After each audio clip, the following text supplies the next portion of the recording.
Hi everyone, thank you for having me at the Shift AI conference. My name is Ehsan Yousefzadeh, and I'm an AI product manager for the investments AI team at AIG. Our AI team is responsible for building and delivering AI products to our users, and this presentation is about building those AI first products. So let's talk about some of the AI applications in our industry. So before I jump in, I'd like to talk about some of these applications. The first vertical is to use AI to generate returns on our portfolio by leveraging big data and alternative data sources. This can mean using natural language processing for extracting signals from news, regulatory filings, and social media. Also for leveraging the use of geolocation data to make smarter investment decisions in real estate, for instance. These methods and data sources can complement the investment decision-making process across the entire portfolio. The next vertical is for improving content distribution by better understanding investor preferences in real time to more effectively manage and tailor content to them. This can mean using AI-enabled intelligent dashboards to adopt every interaction that advisors have with their customers to make critical information accessible on demand. The next area is for managing risk across compliance and legal. This can mean using AI to monitor and detect suspicious client activity, and for legal, using AI to review legal contracts for impacts related to regulatory and market changes. And lastly, use AI to continually improve the efficiency of operations by enabling AI as a service across the entire value chain. So now let's talk about the actual AI product development process. The research in deep learning has grown exponentially in recent years. Now, I'm not going to go into the technical details of each of these new breakthroughs, but the point I want to make is that each time there is a new breakthrough in research, a new opportunity opens up for its applications, and thus new products can be built to serve our customers.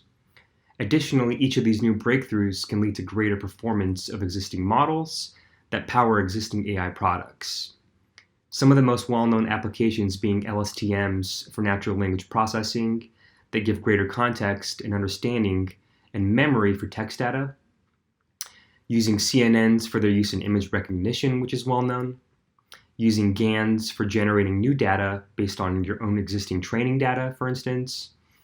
The growing use cases for each of these applications has spurred the research community to make new breakthroughs at an exponential pace. So let's talk a little bit about the history of our investments AI team. Our team was originally founded as a data science team in the early 2010s. That was created as a catalyst for evidence-based decision making. The team linked together data sets from various different databases, and by better understanding the business problems, they delivered insights to the business to make data-driven decisions. As data science became business as usual, the teams began to become embedded within the businesses directly. Deep learning then began to emerge as the next big focus area for us. And that is where the team pivoted from a data science focus to delivering AI first products focused. And this is the culmination of user-centered design, research in the advancements of AI, and product development. So you might be wondering what it means exactly to be an AI first product. AI first products mean that there is a business problem that the users have, and the best solution for that problem is AI. And therefore, an AI product is developed. So one of my favorite quotes from the great Henry Ford is, if I asked people what they wanted, they would have said faster horses. One of the challenges I frequently face as an AI product manager is, how do you create AI first products when the current user needs that are based on the status quo, whereby they don't fully understand the potential and applications of AI? You know, if Henry Ford had asked his customers what they wanted, they would have said either a faster horse or a more comfortable saddle. But ultimately, the best solution for them was not a faster horse, but an emerging new technology that allowed his users and customers to get to their destination in a whole new manner altogether. This is a similar challenge we face with AI, and what makes innovation as a product manager so exciting but at the same time so challenging as you're operating in such a state of ambiguity.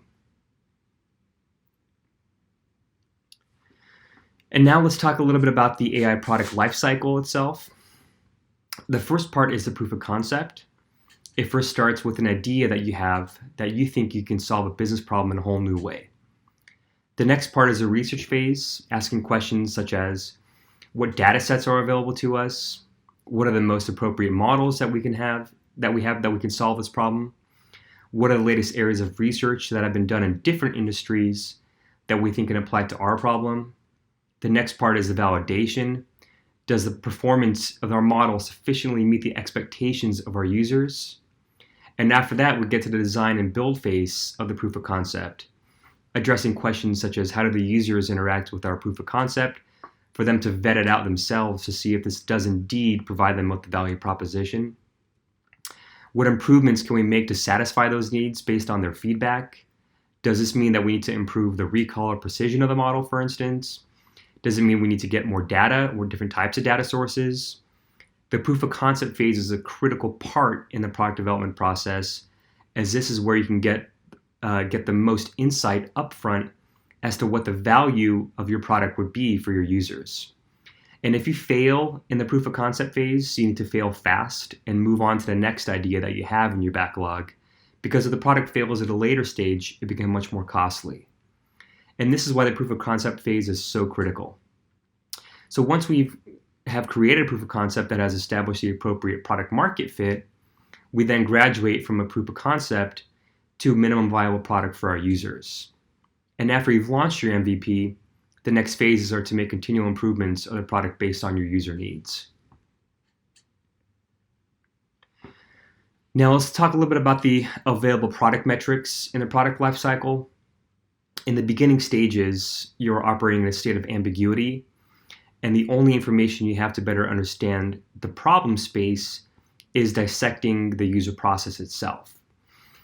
You need to dive deep into understanding what the day-to-day activities are of the users, why they're spending the most time, where they're spending the most time, and what are the various pain points that the user has with their current existing workflow and the solutions that they're currently using.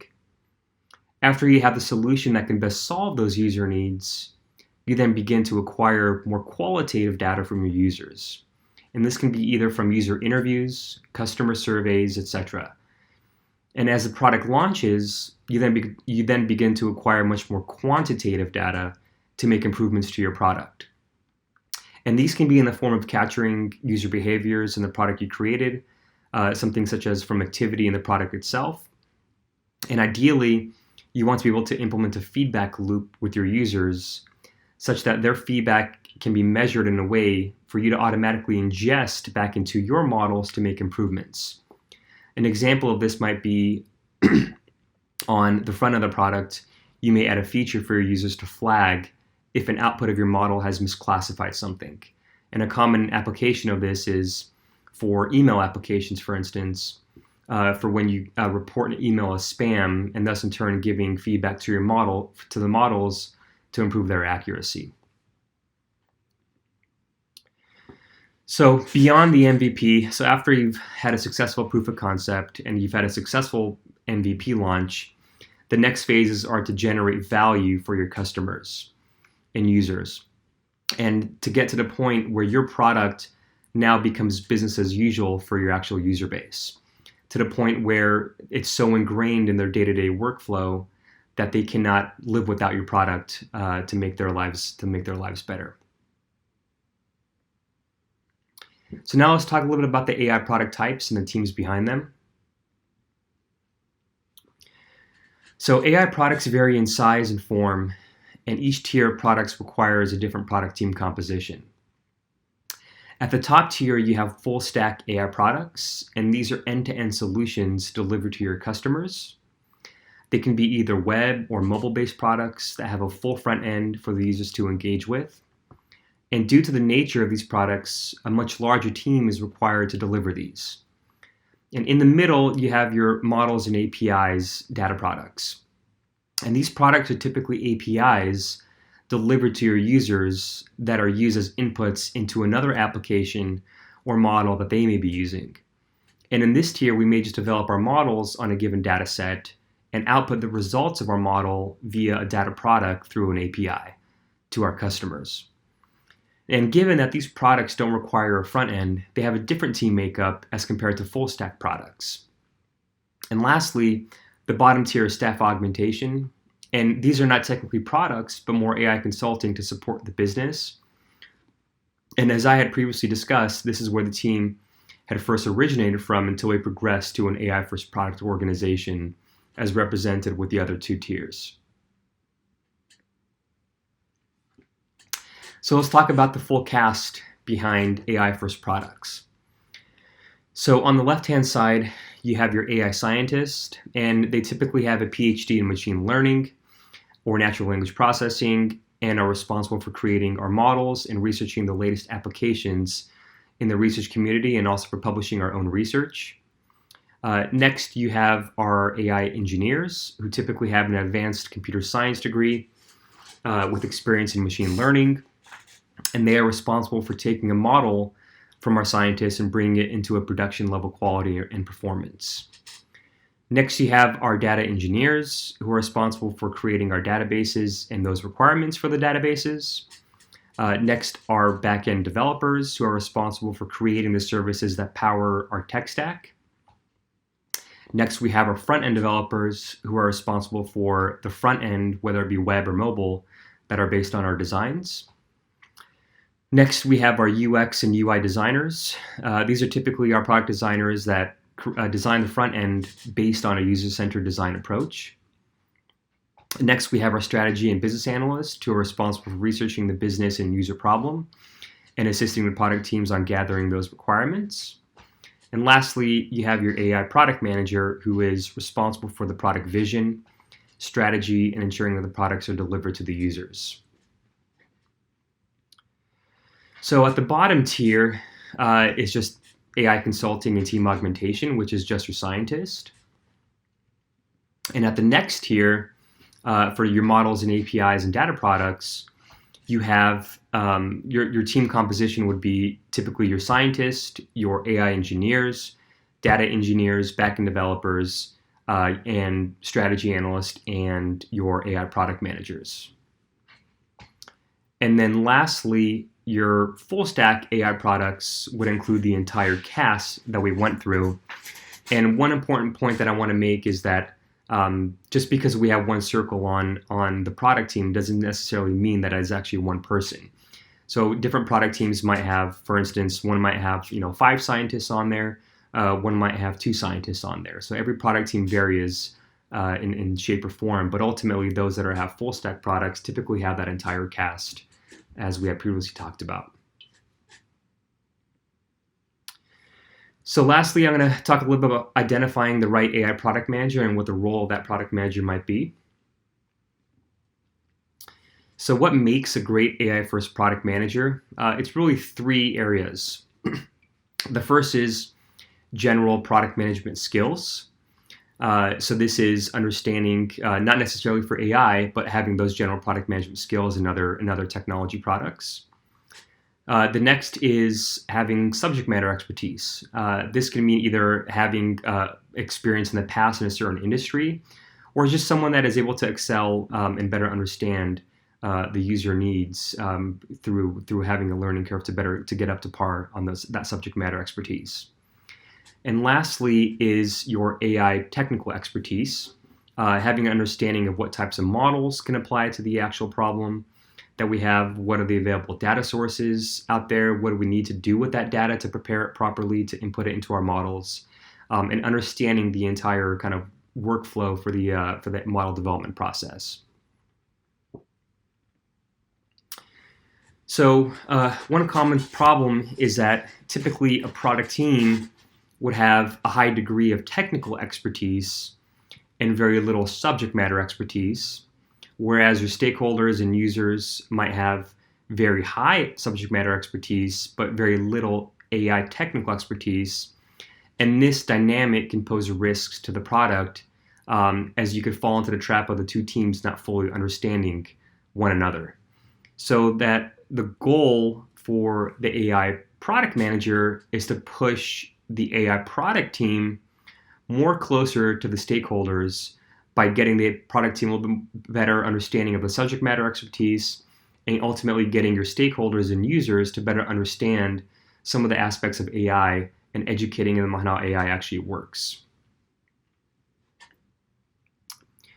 And lastly, just some advice we have on finding that AI first product manager, as that is a skill set that's typically difficult to come across. Someone might have a good area of experience in one of the areas or maybe two of the areas, but having all three is a bit of a hard find of a person to find.